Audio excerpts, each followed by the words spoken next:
అందరికీ నమస్కారం. నేను శిరీష. ఈ రోజు మనతో పాటు ఉన్నారు ప్రముఖ ఆధ్యాత్మికవేత్త, జ్యోతిష్య పండితులు, శ్రీ విద్యా ఉపాసకులు డాక్టర్ సుదర్శన్ శర్మ గారు. గురుగారితో మాట్లాడదాం. గురుగారు నమస్కారం. నమస్కారం అమ్మా. గురుగారు, ఈ నవంబర్ మాసంలో ముఖ్యంగా సింహరాశి వారికి ఎలా ఉండబోతుందంటారు?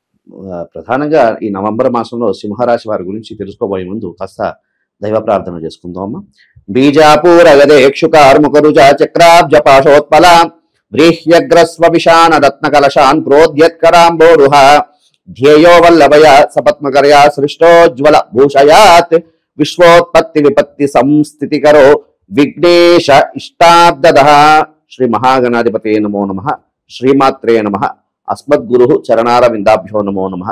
అస్మత్పితు శ్రీ భమిడి వెంకట సుబ్రహ్మణ్య శర్మ పాదార విందాభ్యో నమో నమః. ప్రధానంగా ఈ యొక్క సింహరాశి వారి గురించి మనం మాస ఫలితాలు తెలుసుకోబోయే ముందు ప్రధానంగా ఈ గోచార ఫలితాలు అనేవి 30% ఫలితాలు ఇస్తాయమ్మా. వ్యక్తిగతంగా వారి యొక్క జాతకరీత్యా లగ్నరీత్యా చూసుకోవాల్సినటువంటి విషయాలు 70% ఇస్తాయి. ఈ యొక్క గోచారం అనేది 30% ఇస్తాయి. అంటే మనిషి యొక్క పుట్టినటువంటి లగ్నం, వాడు ఏ రాశిలో పుట్టాడో, ఏ లగ్నంలో పుట్టాడో దాన్ని బట్టి 70% ఫలితం ఇస్తుంది.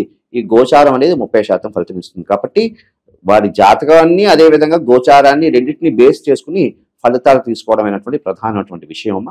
అయితే ఈ సింహరాశి వారి రాశి ఫలితాల గురించి తెలుసుకోబోయే ముందు ప్రధానంగా ఏ నక్షత్రం వాళ్ళు ఈ సింహరాశిలోకి వస్తారు అనే విషయం తెలుసుకుందాం అమ్మ.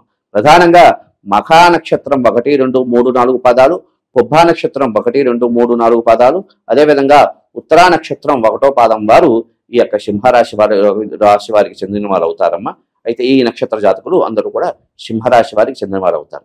అయితే ప్రధానంగా తీసుకుంటే సింహరాశి వారి యొక్క గోచారరీత్యా గ్రహ సంచారం ఏ విధంగా ఉంది అంటే, లగ్నంలో అంటే సింహరాశిలో కేతు సంచారం, అదేవిధంగా తృతీయ మందు అంటే తులారాశి యందు శుక్రుడు, అదేవిధంగా రవి సంచారం, అదేవిధంగా సింహరాశి నుంచి ప్రధానంగా చతుర్థ స్థానం ముందు కుజుడు, బుధుడు, అదేవిధంగా సప్తమ రాహు. ప్రధానంగా ఇదే ప్రధానమైనటువంటి సప్తమ రాహు, అదేవిధంగా అష్టమ శని.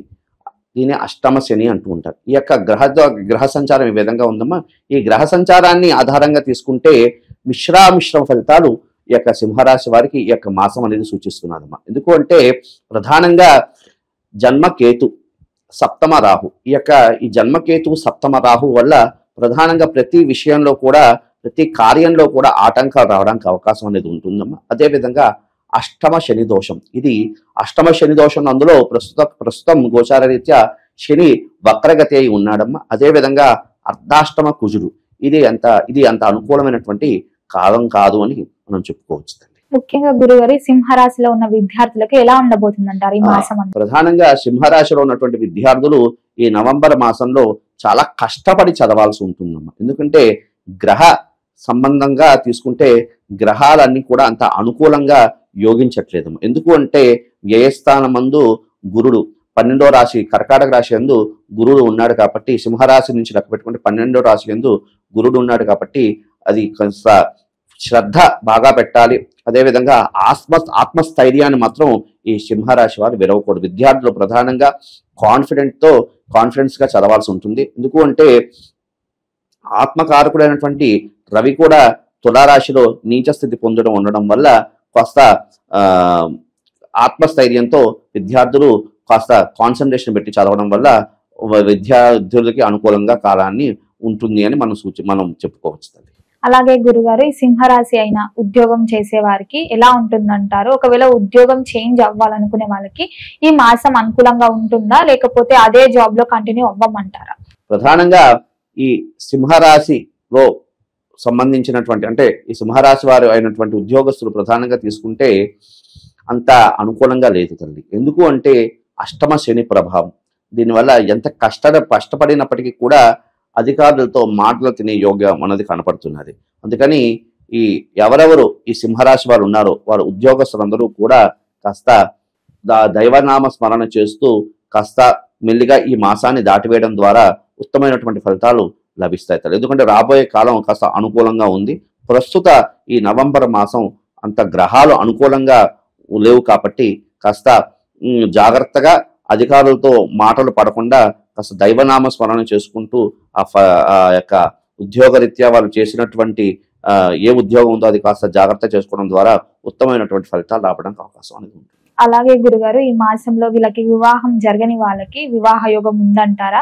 ఆల్రెడీ వివాహం అయిన వాళ్ళకి సంతాన యోగం ఉందంటారా? సంతానం లేని వారికి అదే ప్రధానంగా తీసుకుంటే ఈ సంతాన నిమిత్తార్థం అదేవిధంగా వివాహ ప్రయత్నం చేస్తున్న వారికి కాస్త ఆశాజనకంగానే ఉందమ్మా.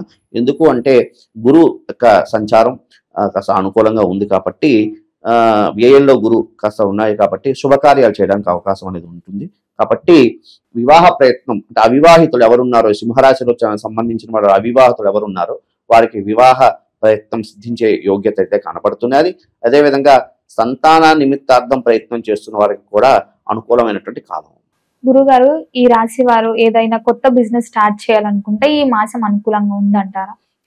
ప్రధానంగా తీసుకుంటే ఈ యొక్క సింహరాశిలో ఉన్నటువంటి రాశిలో ఉన్న వాళ్ళు వ్యాపారస్తులు అదేవిధంగా వీళ్ళు ఎవరు ఉన్నారు వీరందరికీ కూడా అనుకూలంగానే ఉందమ్మా. అయితే ప్రథమంలో విఘ్నాలు వస్తాయి, ఆఖరిలో అంతిమంలో ఆ విఘ్నాలన్నీ ఛేదనం చేసుకుంటూ ఆత్మస్థైర్యంతో వారు ఇవన్నీ విఘ్నాలని కూడా ఛేదనం చేసుకోవడం ద్వారా వారు విజయం సాధించడానికి అవకాశం అనేది ఉంది. అలాగే గురుగారు, గృహయోగం ఉందంటారా ఈ రాశి వారికి? ముఖ్యంగా ప్రధానంగా తీసుకుంటే గృహయోగం అనేది కష్టపడాలమ్మా. అంటే ప్రథమంలో విఘ్నాలు వస్తూ ఉంటాయి, అన్నిటికీ ప్రధానంగా అష్టమ శని ప్రభావం వల్ల ఇబ్బందులు అనేవి ఉన్నది. కాబట్టి గృహయోగం అయితే మాత్రం ప్రథమంలో విఘ్నాలు వచ్చినప్పటికీ కూడా ఇది కూడా అంతిమంలో విజయం సాధించడానికి అవకాశం ఉంటుంది. కాబట్టి గృహ సంబంధమైనటువంటి ప్రయత్నం చేస్తున్న వారికి మిశ్రమ ఫలితాలు అనేది లభించడానికి అవకాశం అనేది ఉంది. అలాగే గురుగారు, ఈ నవంబర్ మాసంలో సింహరాశి వారు ఏ దైవాన్ని పూజిస్తే మంచిది అంటారు? ఎలాంటి పరిహారాలు చేసుకోవాలంటారు? ఎలాంటి దాన ధర్మాలు చేయడం వల్ల ఈ మిశ్ర ఫలితాలు ఉన్నాయో అవిటికి అనుకూలంగా ఉంటుంటారు? ప్రధానంగా తీసుకుంటే ఈ యొక్క సింహరాశి వారు జన్మంలో కేతు ఉన్నాడమ్మా. జన్మకేతు అనేది కాస్త ఇబ్బంది కలిగిస్తున్నది కాబట్టి జన్మకేతు, సప్తమ రాహు, ఇది అదేవిధంగా అష్టమ శని, ఈ యొక్క ప్రధానంగా 3 గ్రహాలు యొక్క దుష్ప్రభావాల వల్ల అన్ని పనిలో కూడా ఆటంకాలు రావడానికి అవకాశం వస్తున్నాయి. కాబట్టి ప్రధానంగా విఘ్నాలకు అధిపతి అయినటువంటి ఆ విఘ్నేశ్వరుని ఆరాధన చేయడం, అదేవిధంగా గణపతి దేవాలయానికి వెళ్ళి కాస్త గరికతో గణపతికి పూజ చేయించడం, అవకాశం ఉన్న వాళ్ళు కాస్త పూజా విధానం వచ్చేవాళ్ళు ఇంట్లో గణపతికి గరికతో పూజ చేసి కాస్త గూడం బెల్లం ఒక నైవేద్యం పెట్టడం ద్వారా విఘ్నాలను అధిగమిస్తారు. అదేవిధంగా ఈ సప్తమంలో రాహు సంచారం ఉండడం వల్ల రాహుకి అధిష్టాన దేవత దుర్గా దేవత కాబట్టి కాస్త చండీ యాగం చేయించుకోవడం ద్వారా, అదేవిధంగా దుర్గాకు సంబంధించినటువంటి హోమం చేసుకోవడం ద్వారా ఉత్తమమైనటువంటి ఫలితాలు కలిగిస్తాయి తల్లి. అదేవిధంగా ప్రధానంగా ప్రస్తుతం నడుస్తున్న మాసం అంతా కూడా కార్తీక మాసం కాబట్టి ప్రధానంగా ఈ యొక్క సింహరాశిలో ఎవరున్నారో వారందరూ కూడా ఈ అష్టమ శని ప్రభావం నుండి ఉత్తమమైనటువంటి ఫలితాలు పొందాలి అంటే కాలభైరవ స్వామి వారి కాలభైరవాష్టకం పఠించడం ఉత్తమమైన ఫలితాలు కలుగుతాయి.